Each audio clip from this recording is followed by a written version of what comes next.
बच्चू कडू आणि मुख्यमंत्र्यांची सेटलमेंट झाली असून बच्चू कडूंनी आंदोलन मागे घेतले असा आरोप आता ओबीसी नेते नवनाथ वाघमारे यांनी केला आहे। राज्य सरकार हे कारखानदार आणि उद्योगपतींचं आहे। राज्य सरकार शेतकऱ्यांना कर्जमाफी करत नसल्याने आम्ही त्यांचा जाहीर निषेध करतो। बच्चू कडूंना विधान परिषद मिळणार आणि राज्यमंत्रीपद मिळणार आहे, त्यामुळे त्यांनी आंदोलन मागे घेतलं असल्याचा आरोप वाघमारे यांनी केला आहे।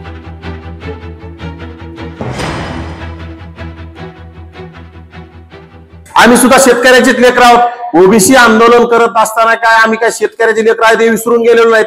जर माझा शेतकरी हवालदिल असताना शेतकऱ्यांच्या तोंडाला पानं पुसली, शेतकऱ्यांची दिवाळी काळी झाली तरी राज्य सरकार कुठलाही निर्णय घेत नाही।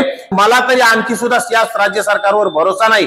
26 जून पर्यंत 26 जूनच काय त्यांना पुढे ढकलली तरी हे मला वाटत नाही शेतकऱ्यांची कर्जमाफी करतील, कारण की बच्चू कडूला काहीतरी मिळालं असेल।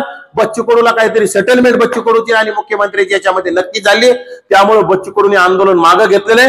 शेतकऱ्यांना याच्यातून काही मिळणार नाही। मिळेल असं मिळेल ते बच्चू कडूंना मिळेल। आम्ही या राज्य सरकारचा निषेध करतो। लोकशाही मराठी ऐका, पहा, जागरूक रहा।